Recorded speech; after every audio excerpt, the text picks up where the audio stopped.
கௌதம் இல்ல நாளைக்கு என்ன நடக்கும்போதும் பார்க்கலாம் வாங்க. ப்ரோமோ வேற லெவல்ல வந்துருச்சுன்னே சொல்லலாம்.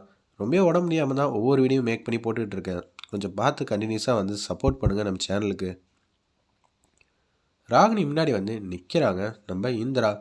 "என்னடி நினச்சிட்டு இருக்க? உன்னால தான் இந்த வீட்டில் ஒவ்வொரு வாட்டி குட்டி கலாட்டம் நடந்துகிட்டு இருக்கு. எங்கள் அப்பாவுக்கும் அம்மாவுக்கும் ஏதாவது கிண்டலும் கேலியும் பண்ணியா அப்படின்னு சொல்லி கேட்குறாங்க அந்த இடத்துல. நீ பண்ணுற கிண்டலும் கேலிக்கெல்லாம் எங்கள் அப்பா அம்மாலாம் தடுமாற்றம்லாம் அடைய மாட்டாங்களே. என்னடி பண்ணி வச்ச? ஆமாம், நீ சொன்னது கண்டுபிடிச்சது எல்லாம் கரெக்டு தான். எங்கள் அக்கா உங்கள் அப்பாவை கன்னத்திலே வந்து பொழிச்சு பொழிச்சுன்னு அடித்து அவமரியாதை பண்ணிட்டாங்க. அதனால தான் எல்லாரும் வந்து இப்படி நம்ம குடும்பத்தை பற்றி அசிங்கமாக நினச்சிட்டு இருக்காங்க.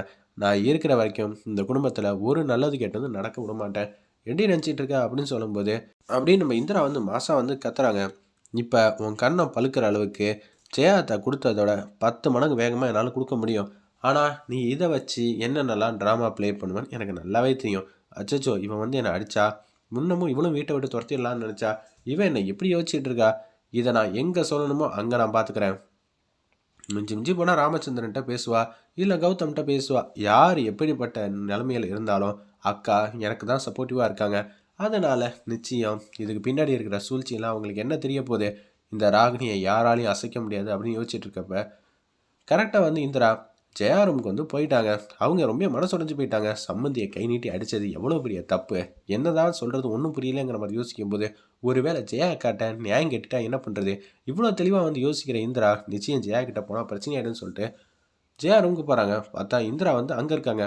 அத்தை, நீங்கள் ரொம்பவே நல்லவங்கன்னு எனக்கு நல்லாவே தெரியும். ஒவ்வொரு காரியத்திலையும் நீங்கள் எந்த முடிவு எடுத்தாலும் கரெக்டாக தான் இருப்பீங்க. ஏன்னா நீங்கள் தான் நல்லவங்களாச்சே.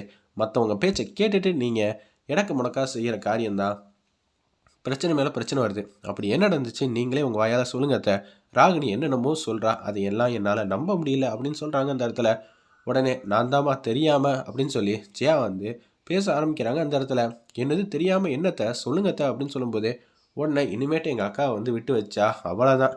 இத்தனை நாளாக நான் கட்டி வச்ச இமேஜே வந்து ஒரு செகண்டில் வந்து உடச்சிருவா நம்ம இந்திரா. ஏய், என்னடி நினச்சிட்டு இருக்கேன்னு சொல்லி ராகினி வந்து ரூம்குள்ளே போய் எங்கள் அக்காவை தொந்தரவு பண்ண பார்க்குறியா? எங்கள் அக்காவுக்கும் ஒரு இமேஜ் இருக்கும், பிச்சைக்கார குடும்பம் தானே உன்னோடதுன்னு சொல்லி பேச்சை வந்து டைவர்ட் பண்ணுறாங்க. பார்த்தீங்களா அத்தை, நான் உங்கள்கிட்ட எதுவும் சத்தம் போட்டு பேசினேன். என்ன நடந்துச்சுன்னு உங்கள் வாயால் கேட்கலாம் தான் வந்தேன். ஆனால் இங்கே என்ன ராகினி பண்ணிகிட்டு இருக்கான்னு உங்களுக்கே புரியுதா? பிரச்சனை எங்கேருந்து வருதுன்னு என்னால் தெளிவாக வந்து புரிஞ்சிக்க முடியுது. நீங்கள் கரெக்டாக வந்து யோசிச்சு பாருங்க அத்தை அப்படின்னு சொல்லும்போது எங்கள் அக்காக்கே புத்திமதி சொல்கிறியா? அக்கா என்னக்கா இவகிட்ட வந்து புத்திமதி கேட்குற அளவுக்கு ஜெயாவோட இமேஜ் வந்து குறைஞ்சி போயிடுச்சா? எங்கள் அக்கா என்ன நேரத்தில் என்ன முடிவு எடுத்தாலும் அது கரெக்டாக தான் இருக்கும். அக்கா வேணா சொல்லுக்கா, நான் வேணா அந்த குடும்பத்துக்கு முன்னாடி காலில் வந்து மன்னிப்பு கேட்குறேன் அப்படின்னு சொல்லி திருப்பி நடிக்கிறாங்க அந்த இடத்துல. உடனே வந்து ஜெயா வந்து உசுப்பேத்தி விட்றாங்க. அப்போனா ஒத்துமொத்தம் குடும்பம் முன்னாடி கெஸ்ட்டு முன்னாடி எங்கள் அக்கா வந்து உங்கள் அப்பா காலில் விழுவணும்னு சொல்ல வரியா அப்படின்னு சொல்லி பிளேட்டை அப்படியே வந்து டைவர்ட் பண்ண ஆரம்பிச்சிட்டாங்க. இந்திரா மரியாதையாக இங்கேருந்து வெளியில் போ அப்படின்னு சொல்லிடுறாங்க அந்த இடத்துல. ஏய், நான்லாம் எவ்வளோ பெரிய ஆள் தெரியுமா?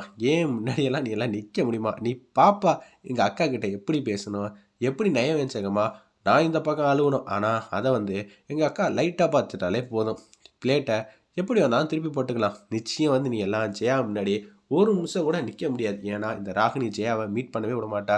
நீ நினச்சதெல்லாம் கேட்க மாட்டா. நான் நினச்சதை மட்டும்தான் ஜெயா வந்து கேட்டே ஆகணுங்கிற மாதிரி யோசிக்கிறாங்க அந்த இடத்துல நம்ம ராகினி.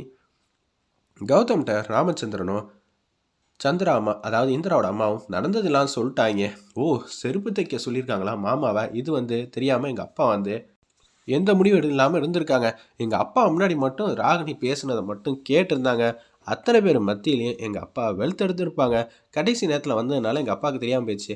அப்பா என்னப்பா நடக்குது இந்த வீட்டில்? ராகினியை பற்றி அப்படி என்ன இந்த வீட்டில் வந்து ஒரே இமேஜினேஷனாக இருக்குது. எனக்கு ஒன்றுமே புரியலையா? அப்படி என்ன கோட்டை கட்டி வச்சுருக்கா?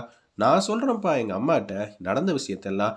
என் மாமாவை அசிங்கப்படுத்தியிருக்காங்க, அவமானப்படுத்தியிருக்காங்கன்னு சொன்னதுக்கப்புறம் எங்கள் அம்மா கேட்டு தானே ஆகணும். கௌதம்ப்பா எனக்காக எங்கள் அம்மா என்ன வேணாலும் செய்கிறப்ப எனக்காக காது கொடுத்து கேட்க மாட்டாங்களா சொல்ல வேண்டிய விஷயத்த? ஐயோ ஐயோ அப்படின்னு சொல்லி ராமச்சந்திரன் சிரிக்க ஆரம்பிச்சிட்டாங்க. நீ இல்லைப்பா, நானே சொன்னாலும் ராகினியை வீட்டை விட்டதெல்லாம் துரத்த முடியாது. அப்படி என்ன நடந்துச்சு சொல்லுங்கப்பா அப்படின்னு சொல்லும்போது ராகினி சம்மந்தப்பட்ட விஷயத்த ஃப்ளாஷ்பேக்காக மௌனமாக சொல்லி முடிச்சிடுறாங்க. இதுதான்ப்பா நடந்துச்சு. அதனால் நீ இல்லை நான் இல்லை யாராக இருந்தாலும் இந்த விஷயத்த வந்து ஒன்றுமே பண்ண முடியாது. இவ்வளோ பெரிய கோட்டை கட்டி வச்சுருக்கா.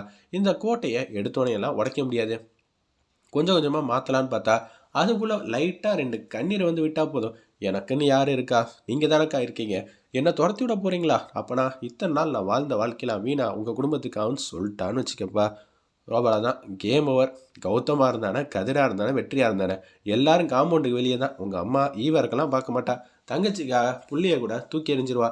இதுதான் நடக்க போகுது தெரியுமா? ஜெயாக்கு ராகினி மூத்த பொண்ணுடா, இது தாண்டா உண்மை அப்படின்னு சொல்லும்போது, அப்பா அவங்க அவ்வளோ கெட்டவங்களா இருக்கிறப்ப எப்படிப்பா நம்மளால பல்ல கடிச்சிட்டு இருக்க முடியும்? ஆதாரத்தோட நிரூபிச்சா? எந்த ஆதாரமும் ராகினி கோர்ட்டில் எடுப்படவே படாது. ஏன்னா ராகினி கோர்ட்டில் ஜெயா தான் ஜட்ஜு.